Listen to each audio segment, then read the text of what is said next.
So let's see. We'll have to press OK for recording in progress. Here we go. Thank you for allowing me to share my experience, strength, and hope. I always tell people, if you're new, I'm not hired. I'm not a hired speaker. I'm not retained. I'm not an expert. I'm just another person who was recommended to do this, to share what I've had happen to me and what it's like.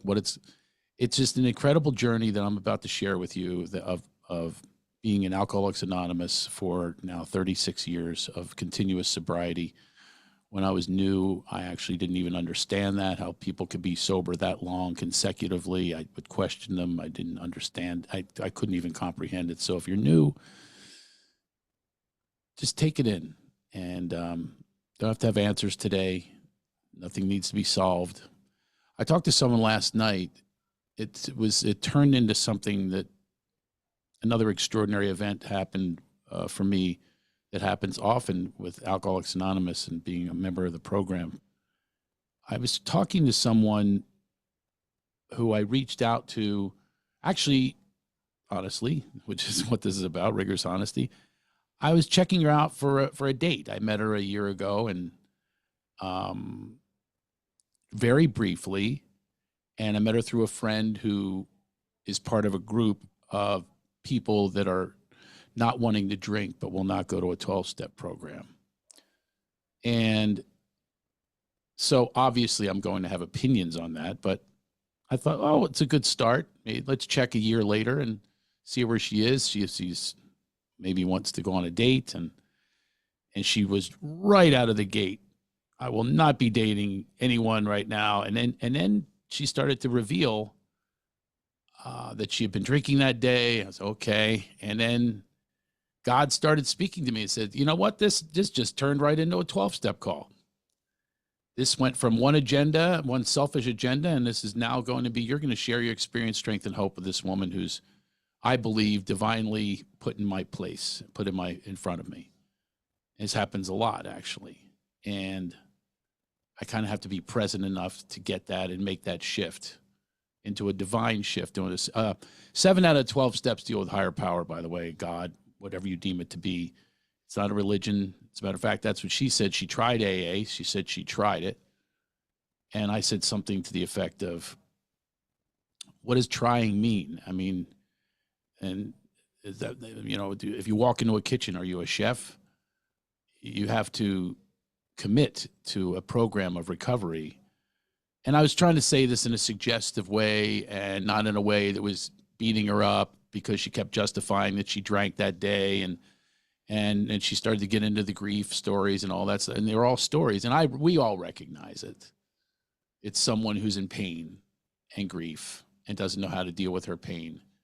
And I said, and I will say to you, I have checked this program out thoroughly. There are no loopholes. There's no reason why the entire world would not benefit from this program. If you're new, hear me out. Every way that it's written is written in a way where it can't be a cult. I've been told it's a cult. I had a discussion about that the other day, about someone else who wandered into the rooms and doesn't go to the rooms anymore. It says they're sober, but won't come to AA. I said, well, why not? Why not? Why would you not participate in your own recovery, in your own deprogramming of the way you're programmed? Why not? Now, I happen to believe, because that's what kept me out. I went in and out at first, the first year.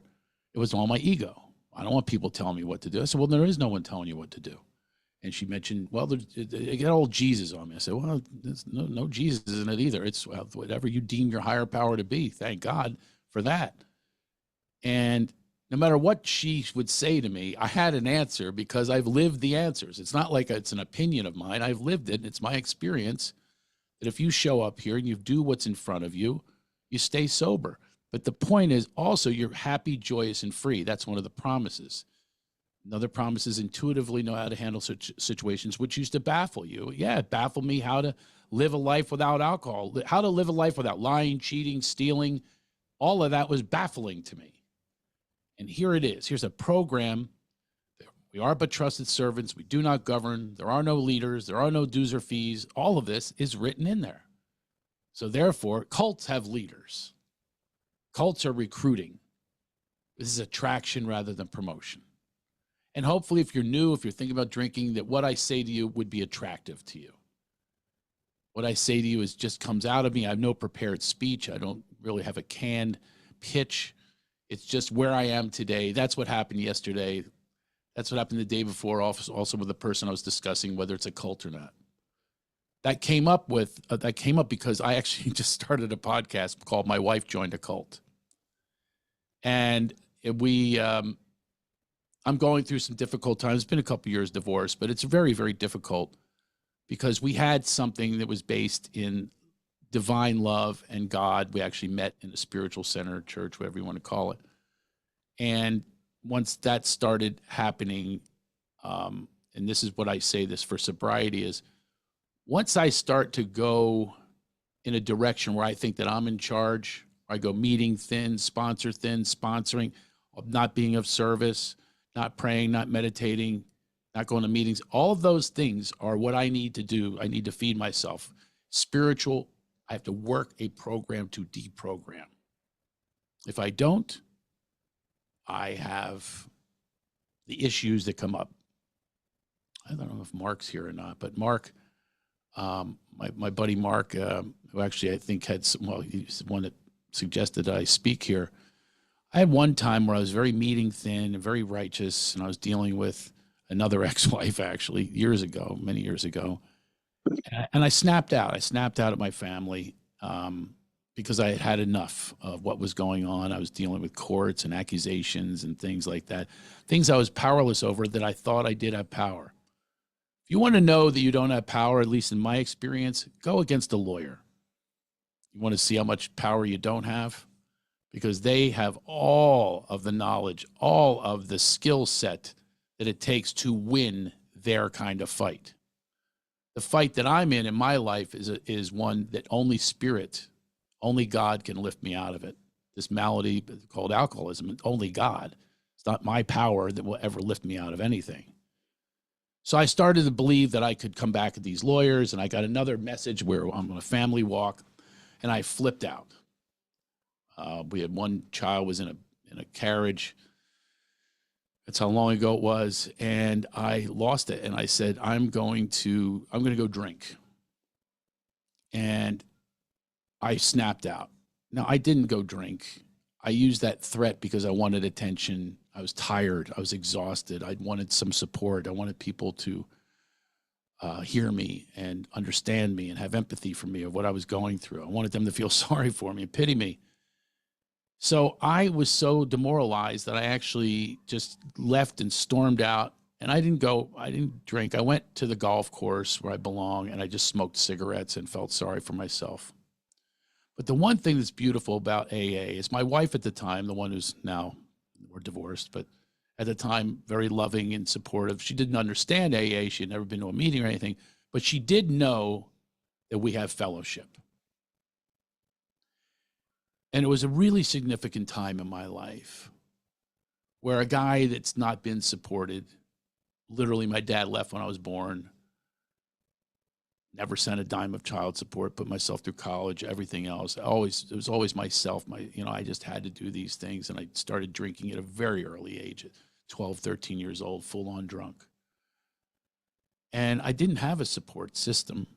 My mom was always working and self-involved, and nothing against her. I have an amazing relationship with her today because of AA. And I just didn't know what else to do. All I know is to drink. That's how I'm programmed. I program myself. That's my answer. That's my answer to my sorrow, my grief, my frustrations, my anger, my rage. That's the solution. But I know from being sober, and I've been sober a while then, I'm 36 now, but I've been sober, 20 years or whatever that was at the time. And I knew the answers. We know the answers, but we need to be reminded constantly. That's why we go to meetings. And I had not been to a meeting in a while. There's no coincidence in that I'm flipping out, losing my temper. And she didn't know what to do, so she called people that she knew were sober. And I still remember who they were. And it touches my heart. I'm lying there on the grass, smoking cigarettes, and really angry and feeling sorry for myself about all that I was going through just to keep custody of my children and so on. And there it was. I can tell you the names right now. Lee, Rustum, Mark.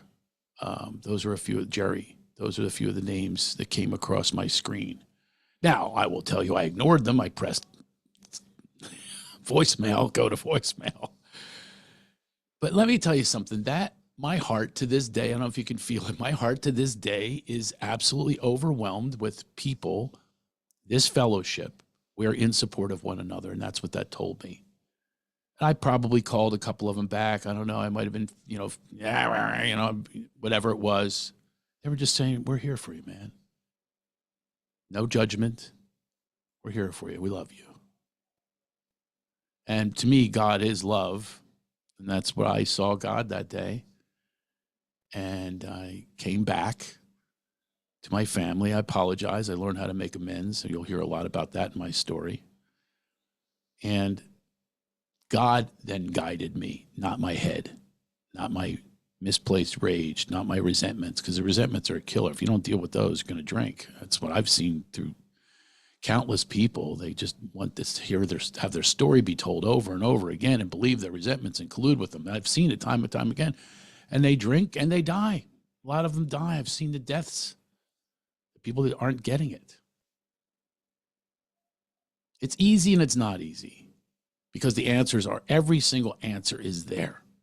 Every single answer. So then there was no coincidence. I was meeting thin, sponsorless. So I went out and got a sponsor right away. Went to more meetings right away. Whew, back to me. That simple. And when things happen to me, I have learned how to use this program to figure out how that's working for me. When's my ego involved?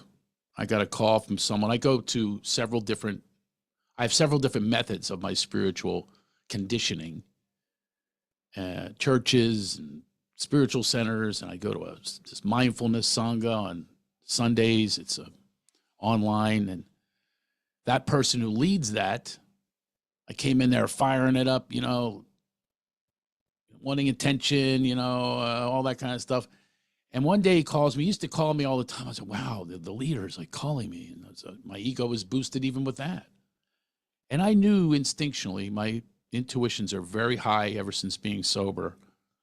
I knew he was not calling me to praise me or thank me or acknowledge. I knew that this was a call, like a 12-step call. This is about 5 years ago.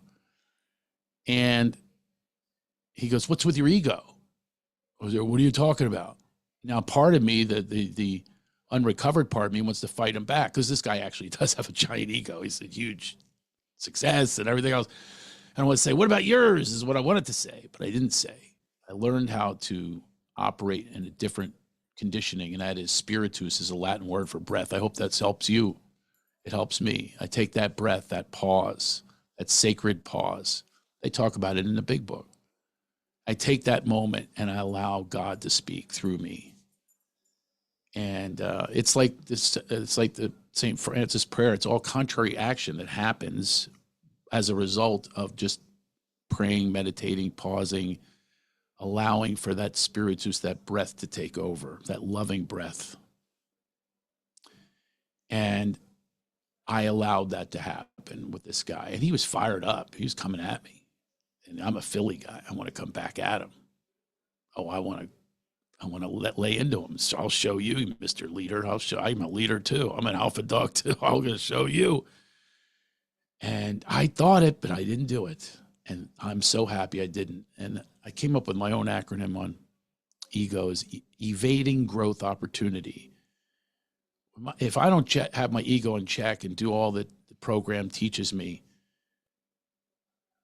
everything they teach or suggest is all about removing the ego. If I'm listing my character defects, there's no ego in that. If I'm making amends, there's no ego in that. And I do what's in front of me. I learned how to do that. And in that case, I did what was in front of me. I was listening to him. I took it in. I didn't see it as attack. Oh, and then he said another thing. Whew, this was a little rough one for my ego. He goes, other people say it too. That is a killer. Oh, man, other people. Then I started going, who's saying it? I want to defend myself. Oh, no. And I said, no. Listen to that. Listen. Take a pause. You're okay. And God kept going, you're okay. It reminded me of ninth grade. It reminded me of different parts of my life.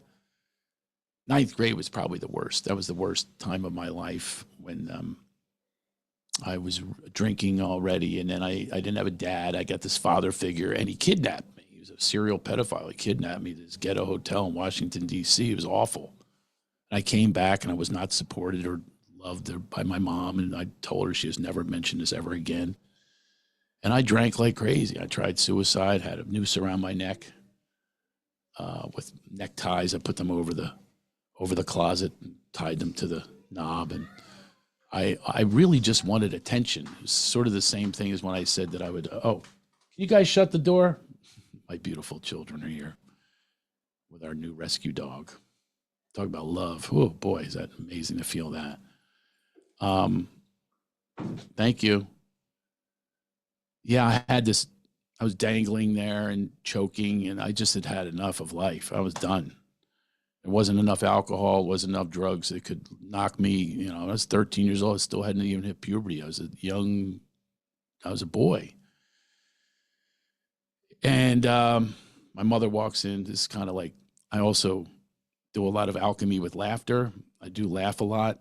I promote laughter. I have an organization called Laughter Heals. She walks in. She goes, oh, my God, what are you doing? I'm dangling there. She goes, those are new neckties. Get up. So she says to me, she was upset, not that I was going to kill myself, which I really wasn't because I was like kneeling. But she goes, get up. And I could get up, and I did get up. Obviously, here I am. Then I died once. I hovered over my body. I mean, there was no bottom for me. I just had to go. And the bottom is whatever the day is. I stopped. It wasn't a grand bottom. I had lots of bottoms until it was. And it didn't need to be a lightning bolt. It didn't need to be, I was hospitalized before. I've had all of that stuff, but no, those were never the bottoms. When I overdosed, no, it was not the bottom. Died, not the bottom. Suicide, not the bottom. It was just one day. It was actually based on dating again. I was dating this woman, and she says, I went to a party with her. And her and her friend, I said, can I get you a beer? It was a keg party. And they said, we don't drink. And I looked at them like, what? That didn't make any sense to me. And you don't drink? What are you on, solids? I mean, what do you mean? What do you mean you don't drink? Oh, no, we don't drink alcohol. Neither one of them. They were like in their 20s and beautiful actresses. What do you mean? Oh, we're alcoholics. You don't look like any alcoholic I ever knew. My Uncle Steve was an alcoholic. My Mr. Plunkett, the guy across the street with a bulbous corpuscle exploded red nose that drank out of a brown bag, that's an alcoholic, not these two. And it went to show me that it can come in any form. It was the first time I ever thought that it could be anyone. It can be anyone. Anyone. And I drank their beer for them. Just chugged them down. But that was it. Something inside of me said, I don't know if it was a bottom, but something inside said, you need to get sober. And they took me to a meeting. And I still remember everything. This is 37 years ago. I watched people that looked like me, sounded like me, share like was inside of me, saying things that I'd never heard in my life. And I was so nervous to say I'm an alcoholic for the first time. Something inside of me said, if you say this, it's over. Your life is over. once you say this. Something instinctually said, and they did go around the room. Everyone had to say it. And I waited around this big room. The speaker was actually a famous guy, which was really weird to me to see that, hear him sharing about, he shared about masturbation. I'll never forget that. I'm going, well, I do that. So I was like something, well, geez, more than just not drinking here, apparently. So round the room it goes. People said it in different ways. I was like, I'm all about my image. How am I going to say this? And one says, I am an alcoholic. I'm a real alcoholic. I'm a dope fiend. Whoa, where'd that come from? Well, this is all very, how am I going to present this? I'm Craig and I'm an alcoholic. I am Craig and I didn't have any idea. I had puddles of sweat in my hands and I finally said it. However I said it, I said it. And I'm still friends with the guy that was sitting next to me. Still really good friends with the guy that was next to me, Gary. And we're both still sober. I'm not friends with the woman who took me because I ended up marrying her. But, but that became a lesson. At first, she broke up with me because I was a newcomer. But then we went back together and got married, and we have children. And those are God blessings for me, despite how difficult it is to co-parent. But the answers are always here, not in my head, not in my stubbornness, not in my righteousness. It's not anywhere there. It's all here. That's what's the great thing about this program is I deprogram how I was conditioned. I mean, I talk about this, I coach as well, and I say to people all the time, we're all born love, light, and levity, laughter. We're born that way. Peekaboo was that simple. We're laughing our asses off. Woo, this is great. And then we get conditioned. Teachers, parents, peers, network news, whatever it is, we're going to keep you in fear, and you must comply with the way we tell you to do this. You're going to memorize this. You're going to regurgitate for me. You're going to do this for me. You'll get your medal. You'll get your pat on your back. You'll get love, which was not love as I know it. And then once I got into here, I got to be the real me. People talk about authenticity. I really am back to who I'm supposed to be. Not every day, not every minute, but I get a reprieve every time I want. I get an answer anytime I want. Breathe it in, make a call, get on my knees, be simple, whatever it is, be of service. It's all right there. Every answer is there at all times. Isn't that cool? I tried to tell her that last night, and boy, she fought back, and guess what happened? Back to the story of last night. She started the conversation. It's a flat no, she says. If you're calling basically to ask me out. It's a flat no. A year later, it's a flat no. And I haven't talked to her in a year. And then it turned into this like curiosity. She goes, I'd love to continue. You have a lot of depth to you. And she got real controlling, but you could tell she was just being vulnerable. But I drank now, so I don't want to drink and talk to you until I'm not drinking tomorrow. And can we start to have conversations? She started with a flat no, and now she's curious because I'm carrying the message. We need to carry the message. And people aren't going to be attracted to that message unless we are attractive. Not good looking, just attractive on what we have, serenity. And she kept acknowledging, wow, like she was like smart and wise and serene. And so, I'm sober. She tried another way. Didn't work. I told her, I said, so I put it this way. She fought, she had all these excuses and all these reasons and this grief. Yeah, she had a lot of difficult tragedies. I'm like, yeah, me too. Me too. How am I supposed to deal with the guy that did that to me when I was 13 years old? He doesn't have the keys to my prison. I forgive him, and I learned that here. I learned forgiveness. I learned acceptance. I learned grand love, and pray for even your enemies, because they're not your enemies. But for the grace of God go I. With any situation, any criminal, any person that's doing something, I pray for them. My ex-wife, she's in this cult, and she's turned into a completely different person, and it's really different. It's cruel, it's hateful, violent, all of that. What am I going to do? Am I I come back and do the old school me, the Philly me, and come back, and am I going to hit her back? Am I going to be violent in return? I learned so many things, and even how to raise children. I've never hit my kids. I hit the first one because I didn't know what I was doing, but I wanted to know my power. I hit the second one once, and the other two never, literally, I've never even attempted. They, and also the dog. We have a stray dog teaching me how to be patient, how to be loving.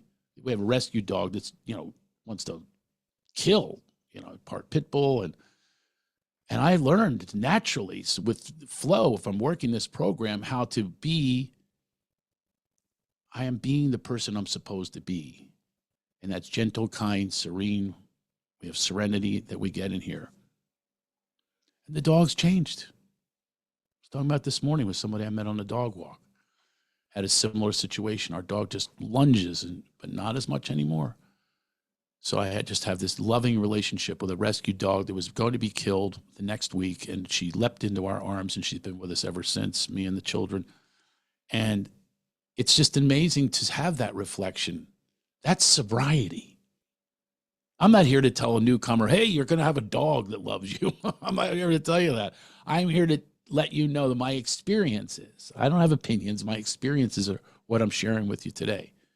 My experience is my vibration, my frequency, my love, my connection with a higher power leads to wonderful things. I'll give you a story about how the program works, even with my ex-wife. I mean, she literally blew everything up. She gets in this cult and stole $1 million, changed the password on the bank account, these things, this beautiful, serene, incredible person, blissful marriage. She just hooked in with this cult leader, and is gone into darkness. It's like Darth Vader, watching Darth Vader go, what in the world's going on here? It's so frustrating. And my Philly comes out of me, my stubbornness, my righteousness, my resentments, my unhealed stuff. It comes out. I'm going to fight back. And one day I'm going to Hawaii. Children are sitting a few rows back. All right, I'll admit it. I'm in first class. They're in coach. They'll get over it. Okay, so anyway, and God spoke to me. And she happened to be in Maui, but it was my time with the children. And I mean, I was at the time like, yeah, you had your time. This is mine. Possessive. And God spoke to me and said, write a men's letter to her. And then God said, I'm going to guide your pen. And guided my pen. I borrowed a pen from a neighbor in the seat over here. And I just said, can I have your pen? And I started writing and writing and writing. And it was the best, most beautiful. This is the step work that we're supposed to do, that it's suggested to do. It's meant to be suggestive only, but it's also meant to suggest that you have to pull your pants down if you go to number 2.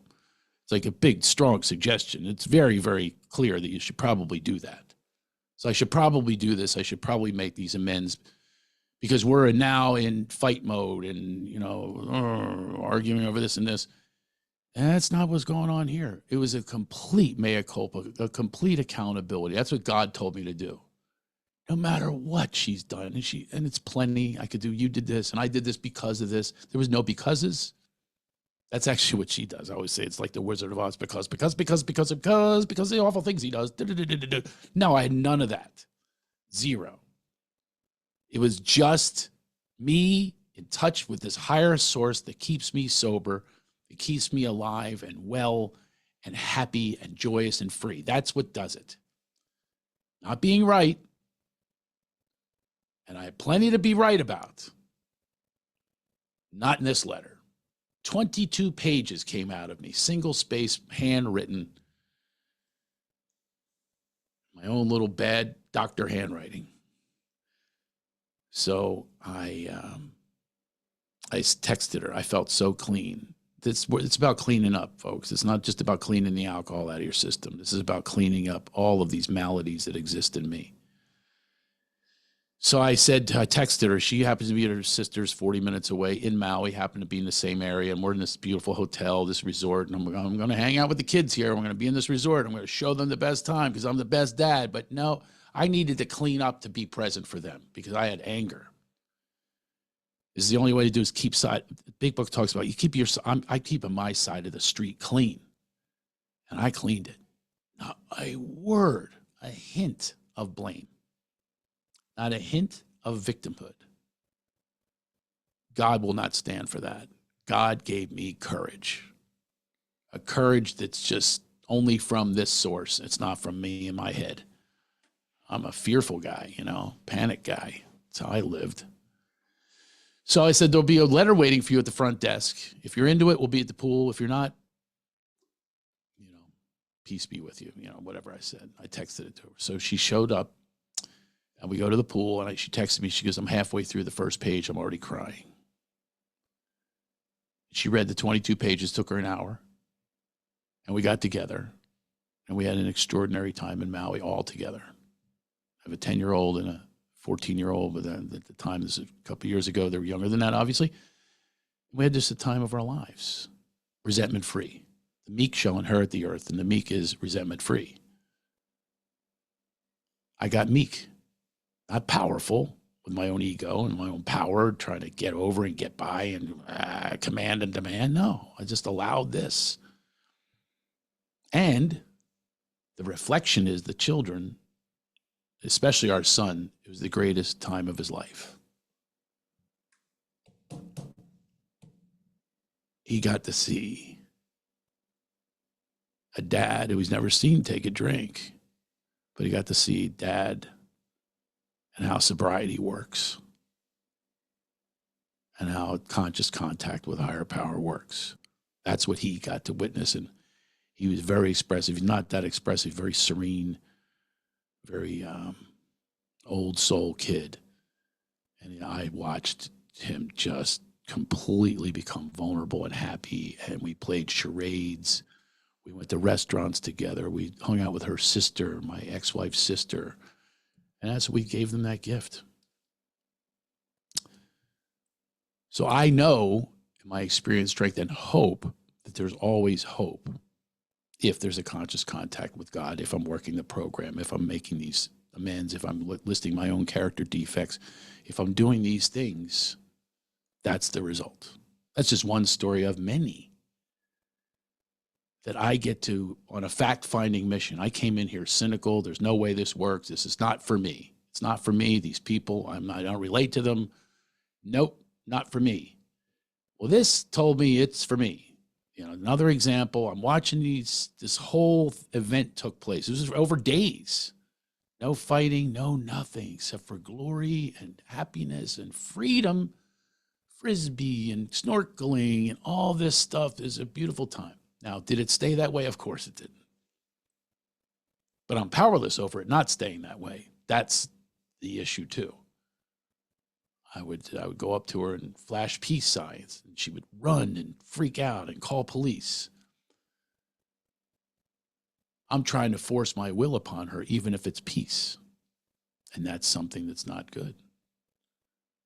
It's just important that the only thing that's important is I keep my side of the street clean. And if anything were to manifest from it, if ever she were to start co-parenting in a loving way, if she were to start respecting the man that's been supportive, and if she gradually, once in a while, she throws in text messages, I'm grateful to your brilliance, your creativity, your generosity. I get those text messages now and then. And by the way, that wasn't the case before when she's in her rage and going to this cult leader.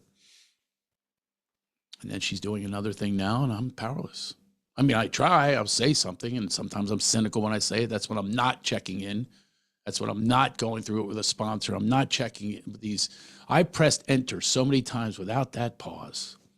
And I have to tell you, there is not one single time that my letters, these long pontificating righteous letters, has she ever written back, thank you, I never saw it that way. Thank you for sharing. Never happened. That's my experience. I've never pressed enter and it comes back, wow, you are enlightened. Man, thank God I married you. I'm ready to roll now. Tell me about that program. So, no, it doesn't happen that way. It's going to happen in my silence. That's when things happen. When I'm doing this instead of that. This is what I'm creating, is sharing with you my experience, strength, and hope, and letting go. And that's the vibration that's out there. That's the energy that's put into the universe, is this sober guy just sharing my story to be of service with no agenda. You're not going to pay me. I don't get any money from it. Maybe not even attention. There's, see a bunch of people falling asleep here. So it's just let go of the ego. I didn't tell you this, what happened with that guy that did the intervention on my ego. I had literally a voice inside of me. Again, this voice said, file for divorce from your ego. And I did. I symbolically filed the papers for divorce from my ego. And once I did that, that's like admitting I'm powerless. It's like first, second, third step stuff. This is what it was. That's what the program does, is it allows me to do these things now, to make these better decisions. They equal serenity. They equal intuitively know how to handle situations which you baffle me. And this works for countless others. I told the woman last night, I said, so you're trying to tell me? She said, it doesn't work for me. I tried it. I said, wait a minute. I said, I don't know. I'm not telling you what to do, but I do know that it's worked for millions of people. But it doesn't work for you. I planted that seed. Think about that. Millions of people have benefited from this. Sobriety till the day they die, and they die in peace. And we live in peace, and we live in harmony, much more harmony if I work it. That Maui story, there are quite a few of those. And I just go, wow, that'll inspire me to go do it again when I hang up here. I got to do my fantasy draft, so I won't do it immediately. But when I'm finished with that, out's going to come a letter. Because I said some things to her earlier today. I'm upset over something. And, it's parenting, but, it's also my arrogance to say, well, my way is better than your way. So that's what I'll do. And I promise you I will do that. And I live my promises today. It's a program of rigorous honesty. I must be honest to stay sober. And the fact that she's not honest and serially not honest, it's kind of my business. I know, because it's the kids, but I'm also powerless over what affects them. Are they going to take the route of following mommy with honesty, or are they going to follow dad with rigorous, dishonesty and lying and cheating and stealing? Are they going to follow dad, who they've watched become very, very successful from nothing? I have no dad, no complete poverty, and really made a life out of myself only because of sobriety. Do I have things? Things. But that's all they are, is things. But what I mostly have is this walk in grace, this walk in happiness, where I know where joy is. I'm really into there's something in the big book I want you to hear if you're new. We are not a glum lot. It's right in the big book. I'm not making it up. We're not a glum lot. I encourage everybody to laugh your ass off. To me, it's a pathway to God. It's a bullet train. And find as much laughter and joy as you can. It's the joy of living. It's all in the big book.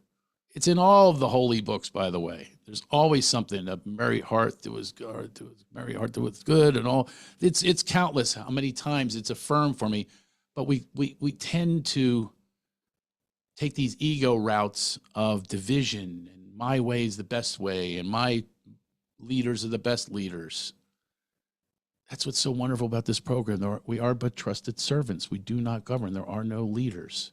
We're not in a fight over who's the better leader. Isn't that cool? That's awesome. So I tune out of the news.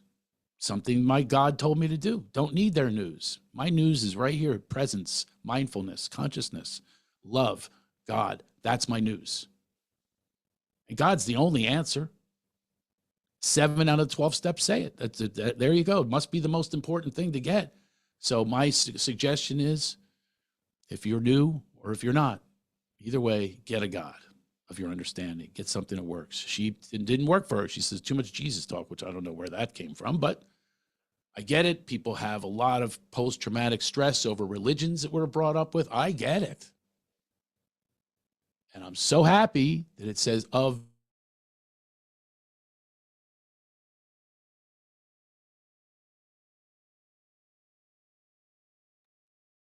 You muted yourself.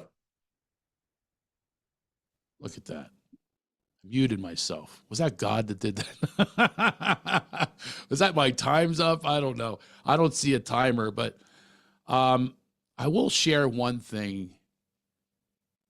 And by the way, I do encourage people to back to that is to find laughter. I live this. I'm building a community of laughter, literally building a community, because that's what's going to be the antidote to the poison and toxicity that's out there. I just see it's pervasive. The arguing, the intolerance from people just yelling at each other on social media. I'm like, try doing that to my face, calling me that or making that assessment of me. Try doing it. People won't do it. Keyboard cowards are out there. So what's good? What's the antidote for me? It's this: we're not a glum lot. I'm going to go have fun. I'm going to make fun. I'm going to have funny in my life. And so I ended up teaching it, coaching it. That's what I do, and have these workshops, and it's just amazing. Everything I do, though, is spiritually based from the program, what I learned from the program, everything that I do, all creativity, every bit of my jobs. I have a number of jobs and businesses and people that work for me. That's all from this. It's a gift. It's a gift that I'm going to share. I'm going to share these gifts that have been given to me, but it's from work. It doesn't work unless you work it. So I worked it, and these are the gifts that are returned. And they're amazing. Sometimes they're small, sometimes they're big, sometimes they're miracles. But, living in this strength. Anyway, I will tell you the last thing. What time do I go to? Like 5 more minutes? Just put up a 5 if that's what I got. We got 5 more minutes? 4 or 5? Thank you, Dan. I don't see Holder. I don't know what happened to him. Anyway, The Wizard of Oz was always my favorite movie growing up. It was the one time that we bonded as a family. It was like a tradition. There weren't many traditions in a divorcee family with no money. I used to think the word evict meant move. I thought they were the same word. Here's the eviction truck, Mommy, and then we move again. A lot of disarray, a lot of chaos. There wasn't a lot of like serenity, sobriety. None of that was existing in our house. Chaos, panic, mayhem. That's what it was. Blame of my father, hatred from my father. Not from me, but my mom tried to convince us to that. And that was the one time that we were all together. I think even my dad was there once. And I was the remote. I was the antenna. Go over to the hangar and the antenna, and I adjusted for the family. They'd sit back, and we watched this Wizard of Oz. And I remember it said in the beginning of the movie, it says, this will be generational, so it will last for generations. And it did. What a weird prediction to make. I don't see any other movies that do that. Anyway, and it has. It's lasted. Almost everyone here knows The Wizard of Oz. And it's our story. I didn't think of it until I got sober. I'm Dorothy, looking at this land far away, and I try to drink away my feelings. My whole world is dusty and dark, and I'm not seeing anything in these ridiculous adults that she's around, and she has no love of family. It's not even her mom or her dad. It's her aunt and her uncle. And I'm like, who are these people? And that's how I lived, with aunts, uncles, cousins we'd move in with, whatever it was. I just never felt I wanted to land far away from here. Poverty, all of it. And then I did what she did too. I stole, and I would resent the people I stole from if they tried to have me taken in or whatever it was. I was arrested when I was a kid a few times. I used to look at the thing, and the cop would say to me, how would you like to end up like one of these guys on the poster? I'm going, at least he's wanted. That's what I was thinking to myself. So they were wanted. They were up on a poster. So I did the same thing. I went away to bartenders, medicine men, all that she did. She ran away, and they said, no, go home. And her whole life goes into a tailspin. She ends up in a rehab with annoying counselors, munchkins, that say, go follow these 12 steps of the yellow brick road. And everything comes crashing down, and then they go, and we're mind, body, and spirit. Scarecrow, Tin Man, and Lion. We're all made up of mind, body, and spirit. We have to tend to all of them. The big book's about your mind, your body. It's good to be physically fit, because then we can take much more in. We can be more present, more active. And then, of course, the spirit, that the lion was really me. It's just all this bravado. Put him up, And underneath, he's a dandelion, just like all of us. We're all tender and sentimental. And yet we want everybody to believe that we're the king of the forests, and he's being something that he's not. And I identify with that. Something that I'm not. I'm not sharing my vulnerability, my honesty with people. I'm putting up a front. That's what he did. But he was scared, like all of us. And then they go and they see Oz in the distance or the Emerald City, and then they have a slip, just like I did. I had a slip the first year, and they go through an opium field. Now the poppies make you sleep, and they're sleeping, and then the light comes down. The light, which is I consider God, this light, this good witch comes down and gives them another chance. We get a reprieve every single time we ask God for guidance, not to do it for us. And then they get there and it's difficult. They can't get in, but everything looks good. It's more first sober. Ha, ha, ha, a couple of la-di-das.